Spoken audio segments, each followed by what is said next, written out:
Cardiovascular Institute of the South is celebrating 40 years of delivering healthcare to our patients and communities. Founded by Dr. Craig Walker in 1983 and guided by a mission to provide the highest quality cardiovascular care available, CIS has pioneered hundreds of firsts to improve outcomes for cardiovascular diseases. Through new technology, virtual care, outpatient procedures, and national growth, CIS is improving lives and leading the way for advanced care and innovation.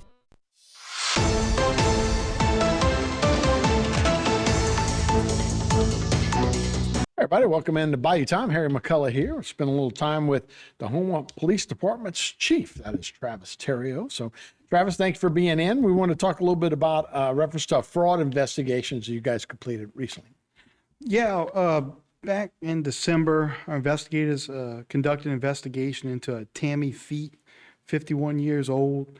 It was somewhat of a scam while doing taxes and assisting people with tax returns and different types of governmental checks.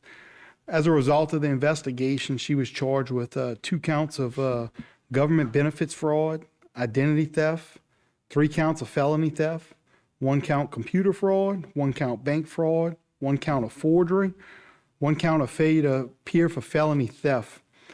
Her total bond was $370,000, wow. And yesterday, she actually turned herself in at the Terrible Parish Criminal Justice Complex, and she was booked on those charges. Yeah. So, obviously that's an arrest there. Obviously, pretty serious offense there as well. But when we talk in general, particularly this time of year, is that something that people need to look out for? I mean, if you just have a phone, it's out there, right? I mean, everybody's right. And look, you see a lot of different types of thefts and fraud and scams and things like that whenever you're working in the detective bureau, especially as long as I have, and they're always finding different ways to victimize these people. But one thing to think about, whenever you're going to get assistance from somebody, whether it's for some type of government loan or for your taxes, you better be certain that you trust the person that's doing it. You're going to be giving them a lot of personal information. Right.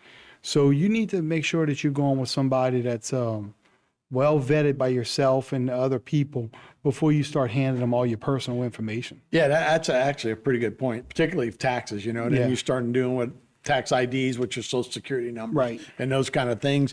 And then the availability for them to go online to government sites with that information. That's right. and maybe get what you might be, you might get a refund or those kind of things.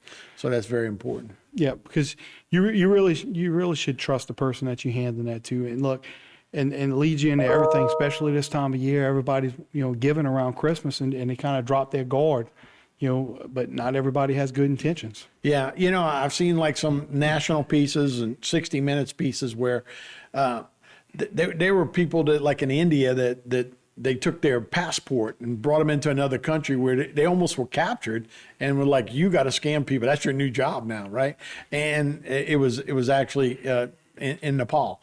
So anyway, what I'm saying is those people are now working 24 hours a day, every day of the year, trying to figure out a ways to scam, and mostly Americans and mostly elderly people that may not be as computer savvy as they normally are. Right, and that's it from the fraud side of things to well vetted. But look, this time of year, you're also going to have people that are out there looking for victims, especially in parking lots at shopping centers, where they know that people are going to be leaving items in their cars.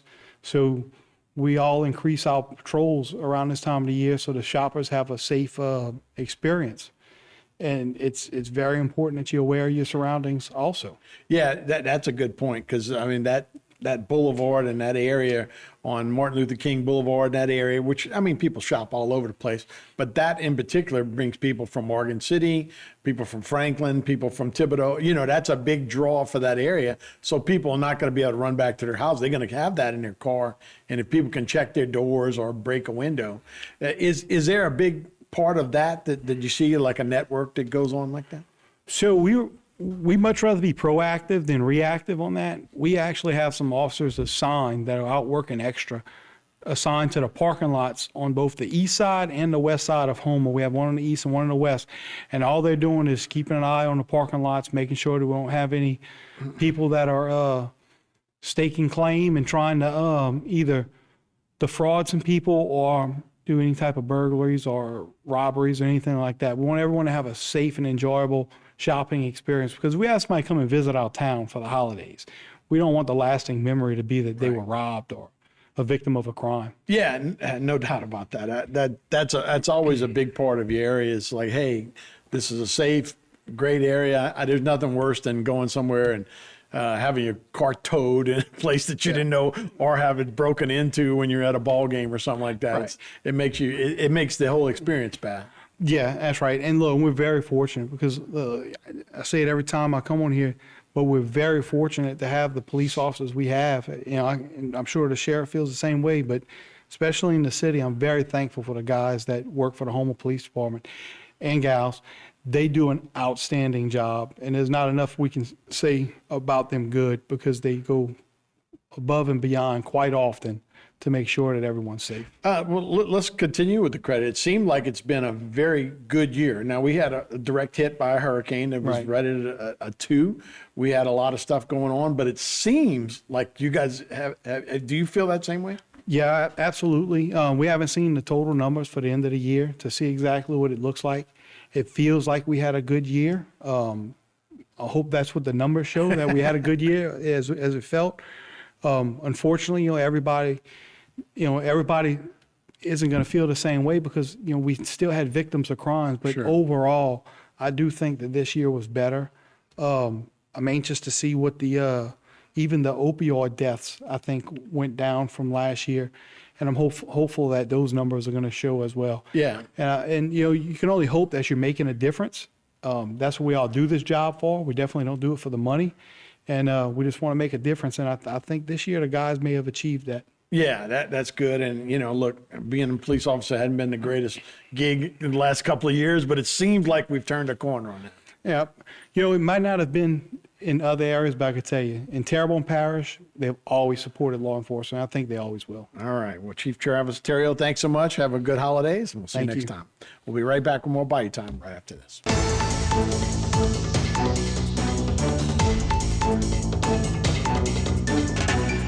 Today's social media segment is brought to you by South Louisiana Bank. It's better when we bank together. Waits and Downer, attorneys at law. Terrebonne Ford, built Ford tough.